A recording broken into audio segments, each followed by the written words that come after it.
Welcome back. My name is Beecher, and coincidentally, my outfit matches this background perfectly. It's like I'm on a green screen, I feel like. So we'll get over that. Hopefully it doesn't look terrible when I post this. But regardless, I feel like I'm still looking good no matter what. Welcome back to the Sea Purple podcast. It's good to be back. As you guys may know or may not know, I just got back from New Orleans actually. Did a trip with a couple of my friends, and we made some videos actually, so expect a vlog coming soon, as well as go check out the video right now where I go hit the streets and interview people and talk about the election. It was a pretty cool video. But a big week that's happening. First of all, President Trump is back, COVID-free. He says he's immune, which is scientifically false, but that's okay. But he's back. He's going to be campaigning, and we're going to get full-length President Trump ready to roll. The next presidential debate was canceled. The debate committee wanted it to be virtual because President Trump had COVID. He said, nah, I don't do virtual, I'm only in person. And so he backed out, which is chill, I guess. I think we're going to get one more potentially in person. The Supreme Court nominee hearings are happening, and we're going to talk a lot more about that, as well as the vice presidential debate happened. So a big week, lots of things are happening. It's election season. Things are going, but it's good to be back. My name is Beecher from the Sea Purple podcast, and let's get it going.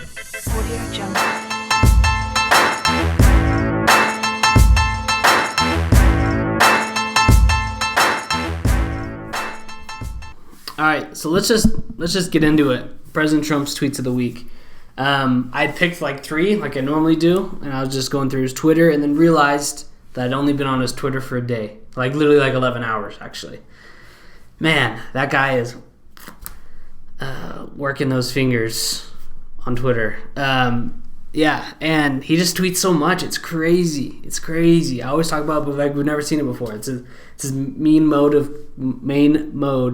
of communication. And it works, I think. It creates buzz. Whatever. But let's just get into it. A lot of Joe Biden bashing going on right now. I didn't want to pick too many ones where he's bashing Joe Biden, just to mix it up. I got a couple. So we're going to talk about a couple. But let's go here. He says, Joe Biden has no plan for coronavirus. All caps, all talk. He was a disaster in his handling of H1N1 swine flu. He didn't have a clue, with his own chief of staff so saying. If he were in charge, perhaps 2.2 million people would have died from this much more lethal disease. Very interesting to unwrap this. His main mode to attack Joe Biden when Joe Biden attacks President Trump on coronavirus is to say his handling of H1N1 was terrible. He mentioned that in the debate a lot, actually, and then said almost the exact same thing. This was a talking point on the debate. 2.2 million people would have died if Joe Biden was president during this. Which is I get, but it's hard to make that assumption when he's not in this position, and I feel like it's not that strong of a claim about the 2.2 million. More would have died with Joe Biden. I guess the H1N1 is a smart strategy. Anyway, but what I think is interesting is he says his own chief of staff said that they didn't have a clue what they were doing, which I think is interesting because if anyone mentions any of President Trump's former staff people, at any time, and what they're saying about President Trump now, most Trump supporters immediately discredit and say, well, yeah, they got fired. Yeah, they're not there anymore. Yeah, how can you believe them? Whereas President Trump right now is referring to one of Joe Biden's former employees and using the same strategy. So kind of interesting to look for that, I guess. But yeah, he's out. President Trump's claws are out. He's ready to attack, and he's going to do it. That's for sure. We know that for a fact. Okay, the next one's a couple. It's 3 quick tweets, rapid fire, kind of like last time. Illinois has no place to go. Sad, isn't it? Vote Trump. Interesting. California is going to hell. Vote Trump. New York has gone to hell. Vote Trump. So kind of like I mentioned last time, he like rapid fired all of his kind of beliefs, vote Trump, and so now he's talking about the state of these. He calls them like Democratic run states because they have governors like that. He's from New York, but he's saying that it's gone to hell, and California is going to hell. Vote Trump. Smart strategy, I think. It works. All these emotions and all these things tied up into it, I think it works for me, and it's smart. So he'll probably, I'm gonna guess he's gonna keep rapid firing these things like this, and it probably worked. The California one got 109,000 retweets, and the New York one got 55, and the Illinois one got 30,000. So interesting. We'll see. I'll keep you updated. You know I will. The last one. This is after one of Joe Biden's rallies, I think. So Biden is coughing and hacking and playing fingers with his mask. I have no clue what that means. There's probably a video I haven't seen, or maybe not, but I have no clue what playing fingers with his mask is. If anyone knows, let me know. So he's playing fingers, which is in quotes, with his mask all over the place, and the fake news doesn't even want to think about discussing it. Journalism has reached an all-time low in history. Sadly, lamestream knows this and doesn't even care. So I'm assuming, based on the context of this, Joe Biden probably muffled up a bit at a rally, nothing that we're not used to, and probably did some weird stuff and probably showed kind of his lunacy a little bit. And no one's even reporting about it except not the lamestream media, which to President Trump is any media that doesn't bash him. So, journalism has reached an all-time low in history. Sadly, lamestream knows this and doesn't even care. Back to the nicknames, the fake news. He calls it just the fake news, but then he also calls it the lamestream media instead of the mainstream media. Very creative. Catches on very, very well, I think. So obviously President Trump, if you're not used to this now, but for the last 4 years has been complaining thin-skinnedly about his unfair treatment in the media, which I would agree to an extent. For sure, he gets treated unfairly. I think the opposite media of whoever's president is going to treat them unfairly. If you remember, like President Obama literally wore a tan suit, and Fox News had like a story running on that for like a week. And then like a month ago, I just saw Mitch McConnell, the Republican Senate leader, wear a tan suit, right? Like nitpicking, right? Small stuff like that. Same thing with President Trump, but just on the other side. And there, I would say, are more liberal news medias, because I would say instinctively there are probably more liberal people in the United States, just not as passionate, I would say. So this is the thing. We know President Trump hates this, and journalism has now reached an all-time low in history. So he's over it. He wants fair treatment, and he wants to win this election. So let's see how that works. I don't think anything's going to change. If anything, it's going to get worse. And whoever wins next, I would expect, if Joe Biden won president, Fox News and OANN, which is what another news site President Trump loves to mention, they're going to be attacking him on the daily as well. But I do think it's pretty toxic, and I'm pretty sick of it. And who else is with me? Okay, we got some people. So, but those are President Trump's tweets of the week. Interesting as ever, controversial as ever, getting monitored and hidden from Twitter as ever, because he'll tweet things that are factually not true, nothing we're not used to. But yeah, let's move on to the main story of the week.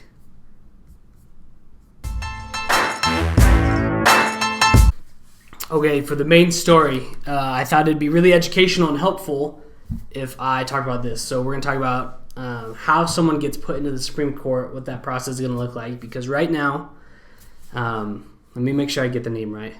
Amy Coney Barrett, which is kind of funny because Ruth Bader Ginsburg died. She's known as RGB. And now, like, Republicans are calling Amy Coney Barrett ACB. And so they're, like, trying to make that a thing, I guess. Smart. Replace it with a replacement. I don't know. So, ACB, Amy Coney Barrett, is getting interviewed by the Senate Judiciary Committee. She's on, like, a hearing to kind of feel her out, know her experiences, know her philosophies, things like that. That's happening right now. So I'm going to go over the process of what that looks like, how she's going to get put into the Supreme Court if that happens. Before I do that, I do want to mention one thing. Last podcast, I talked about how President Obama, when he was president and Justice Scalia died, didn't nominate anyone. I believe I said he didn't put anyone into the Supreme Court because he wanted it to be the next president. Whereas I was incorrect. He didn't put anyone in, but he did in fact nominate someone. It was Merrick Garland to be Supreme Court, to be on the Supreme Court and kind of do what Amy Coney Barrett's doing right now. And he nominated him, and then immediately Mitch McConnell said, which is the Republican leader, said, no, we're going to do it next election because we have the Senate right now. So that was my bad. Should have clarified that. And if I got anything else wrong, let me know. Someone let me know on that, and I was very appreciative because we were seeing purple, and that's what we need to do. So now that's clarified. Amy Coney Barrett, she is a lawyer, obviously. So she went to Notre Dame.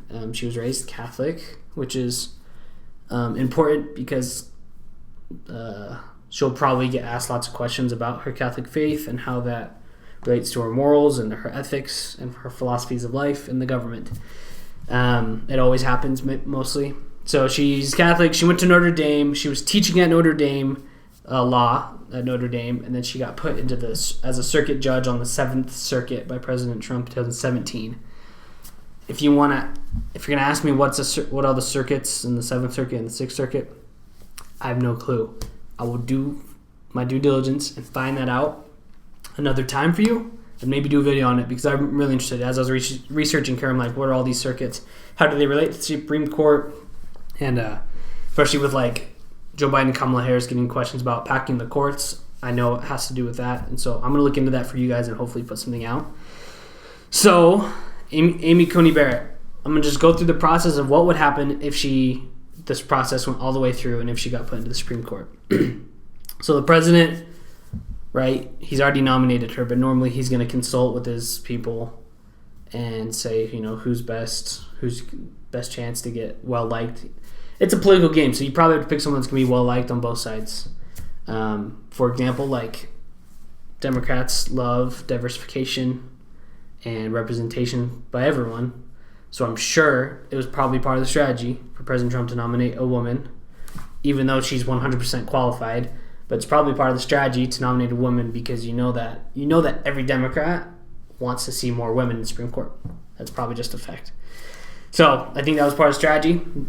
But he nominates her, Amy Coney Barrett, ACB. And the nomination is sent to the Senate Judiciary Committee for consideration. And that's where they are right now. They've considered it, and they've actually moved on to the next step. And that's the Senate Judiciary Committee. They hold a hearing for the nominee. And it says that the committee normally takes about a month before this to gather information and hear her speak and hear her positions and talk to people probably at Notre Dame and on the 7th Circuit Court about Amy and all these things. It says they do that for about a month. It's a little bit less probably because they're trying to rush this through. And then the nominee goes to this hearing. So during the hearings, which we're in right now, it's Tuesday, October 13th. We're on day 2 of these hearings. I believe there's going to be 4 days. But witnesses, both supporting and not supporting, Republicans and Democrats, present their views and are going to question their qualifications, their judgments in the past, their philosophies of life, philosophies of government, and their interests in all these things. So, for example, I know the Democrats yesterday on the first day really asked her about health care and stressed Obamacare and the importance of keeping that and universal health care and all these things. Basically, pitching to her, please, if you do get elected, please defend this for us. This is important. things like that. So that's going on right now. These hearings, they broadcast them live, and probably super helpful to watch. I've only watched a couple clips, but super interesting. So then the Judiciary Committee votes on the nomination and sends the recommendation that is going to be confirmed or rejected to the full Senate. And then the Senate will debate the nomination. So if you're familiar right now, the House of Representatives is Democrat-controlled and the Senate is Republican-controlled. That's why you'll see a lot of things that the Democrats want will get passed in the House, and it's super exciting, like a coronavirus stimulus bill or anything really, and it'll get passed, and then it'll immediately get rejected in the Senate. And that's just kind of the battle that these two parties have, because one controls one and one controls the other. So if the Democrats want anything to happen, they can always get it through the House. It's getting it through the Senate. That's the hard part, and that's you're going to have to turn like a couple senators from Republican to vote more liberal to get anything passed, basically. And welcome, say it every time, to American politics. The battle of these two parties is so annoying, and it's going to be so annoying, and this Supreme Court hearing is going to be so annoying. But we're going to see purple through it. I'm here for you. Everyone else is here for you. Follow, everyone else that's following and watching. We're all here for each other. All right? We're going to get through this. And not only are we going to get through this, but we are going to get through it more purple on the other side. Okay. So the Senate's going to debate it. That's going to be annoying probably. And I'll get to why it's going to be annoying. So they can filibuster. If you don't know what filibustering is, it's when someone gets up there and like has a speech for a really long time, like days as a long time, hours as a long time, to be annoying, to delay the process, to fight for change, to fight for peace. Like it could be anything, but that's like a part of the political process, and it slows things down immensely. But that's just part of it. So, if someone filibusters, the Senate can require 51 votes to end the debate on the Supreme Court nominations, which is commonly known as the nuclear option. So obviously it's not the preferred. So if someone's filibustering or everyone's just debating for like 10 days and they're getting nowhere, they get 51 votes in the Senate, they can stop the debate and they can go to the vote. Now, this is where it's interesting because Democrats are going to want to delay it at all costs and probably filibuster and probably debate for days on end, part of the game. But the Republicans control the Senate and can probably get the 51 votes, can definitely get the 51 votes. So, I don't know how long they're even going to let it last. I would guess that they'd probably debate a couple days and then the Republicans would be like, all right, let's vote. We're going to send this to a vote, and we're going to vote to end the debate and move on. So, very interesting things at play here. We will see what goes on. So, when the debate ends, the Senate votes on the nomination. The simple majority of the senators present and voting is required for the judicial nominee to be confirmed. If there's a tie, the vice president who presides over the Senate casts the deciding vote. Wonder who he's going to vote for. And the Republicans own the Senate, obviously. So this is why, also, they're going to try to push this through so hard, and why they already are pushing this through so hard, is because normally, when people get scared that the opposite party is going to win, for example, I would say the Republicans aren't as confident this round. Well, actually, I don't know. They probably weren't confident. I don't know, actually. Last election was a trip because everyone thought it was going to be Hillary Clinton. And no one said Trump, but then Trump won. So I don't know how Republicans are feeling, but I want to feel like Joe Biden is a stronger nominee than Hillary Clinton, so they're a little bit worried. With that said, if people are worried, they're going to go out and vote, and the Republicans always do. And so it's going to be interesting because the Senate, the Republicans, while they have the Senate, are going to want to push this through, right? Because that means that they have the majority on everything, right? So they can end the debate, they can vote for her, and it's going to go. They also have the Republican vice president, if it somehow ties, which it won't, that he can cast the final vote. So that's why we're moving so quick, because on election day, there are going to be new people in the Senate, and it's probably going to flip, right? And so the Democrats are so tired of probably Republicans that they're going to go out and vote so that the Senate seats are flipped, right? So they want a Democratic-controlled Senate. Lots of stuff at play, folks. It's getting interesting. It's a Game of Thrones, really. And so I guess we're going to see. So that's why they're pushing so hard. They know they have the advantage. Republicans, if they can get it through, it's going to have to get through now, because as soon as the election happens and like January hits, it's going to be a whole different ballgame potentially. It could be a Democratic president. It could be a Democratic-controlled Senate. It could be a Democratic-controlled House, right? So that's why Republicans are going to push on a lot of things to happen. And so I think it's super interesting. I hope it ends up well, and I'll keep you updated.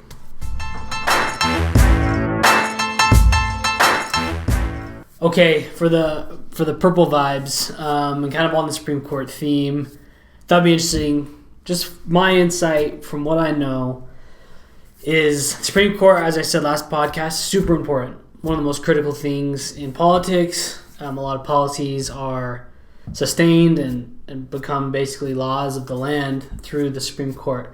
But at the same time, the Supreme Court are 9 of the smartest people in the United States or in the world, really, right? These are people that Stanford, Harvard, Notre Dame, right? Like, all these people are very smart and are very, I would say, level-headed. There's graphs to show you how liberal, how not liberal, how Republican, how not Republican they are.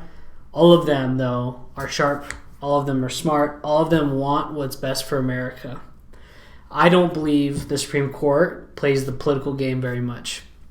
Now, it's funny because, like, President Trump, like, the Supreme Court's in favor of conservative values right now, 5-4. But President Trump, if they vote no on something that he wants, he still thinks they're biased, right? Which I think is a good indicator that there's a difference between, like, the politics of it all and what makes sense logically, lawfully, right? And so that's what the Supreme Court acts on. So I do think there's going to be a lot of tumultuous noise and news and stuff going on with the Supreme Court, whether Amy gets in or whether a Democratic one gets in if Joe Biden wins. I believe in the Supreme Court, probably the strongest out of all the branches of our government. They're the most level-headed. They'll make the best decisions for the country, and they won't play the political game. So I think that's some good purple news personally. Some people, I guess, might disagree, but to me, I'm okay with it, and I'm excited for that. So that was some purple vibes. Also, I want to talk about like what I'm trying to do here at See Purple, kind of end it as well. The most popular political commentators are either left or right. There are none in the middle, and understandably so, because it's so hard to do. It's hard to do this job, especially when you're like a young kid, right? But you got like Ben Shapiro's and Candace Owens that are so conservative and will say always conservative things, or Charlie Kirk's. You have like bigger like Bill Maher, and you got more like talk show like The Daily Show, right? Stephen Colbert. Those guys are more left.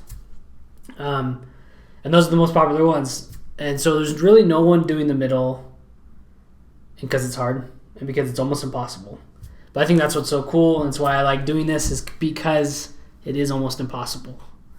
But I'm trying my best, and I feel like I'm doing a pretty good job. So when election season comes, like the only people and the most popular people, the most popular voices and opinions out there are going to be very right or very left. That's what it is, and that's just politics in general. But you're going to be hearing a lot. And so a lot of people, if you're a Republican, you tune into these Ben Shapiro's and Candace Owens, and you turn into Fox News's. And if you're a liberal, you're turning into CNN, you're watching Stephen Colbert, you're watching The Daily Show, right? That's just what politics is. So you're going to get fed what you want and exactly what you want to hear and what justifies your logic and what you think is right. And that's just how politics is, and that's how people are as Americans, really. So just be aware of that. The most popular people are going to be the most divisive, and the most right or the most left. Now, what I'm doing is trying to be the one kid that's in the middle. And that's an almost impossible feat, but I like to say now that we're doing the impossible here. We're going to try to bring civility, empathy, love, understanding, real discussion, not debate, back to politics. And it's hard. It's going to be hard. It's going to be a journey. But if you're here with me, I'm glad you're here with me. And if you're still listening to this, I'm especially happy that you're still here. So let me know what I can do better. Share this with others. This concept of seeing purple, I honestly believe, is ahead of its time. I think everyone wants purple or wants to understand and hear people out, but really they want to be right. And that's what most people want to do. They want to be right. They want justification for their knowledge and their intelligence. And that's okay. That's just how we are. Seeing purple, I think, is going to need to become more prevalent in the future. I think 2 elections in a row that are so polarizing and annoying and toxic, and there's only going to be more to come, in my opinion, unless we start getting out of our mindset that all blue is right, all red is wrong. And that's impossible. But we're doing the impossible, and that's what I'm going to end the podcast on. So have a good week. Go watch the news. Go see purple. Go love someone. Go, just go be a good person. Go find empathy for someone. Go learn something new about our country. And have a good week. This is See Purple.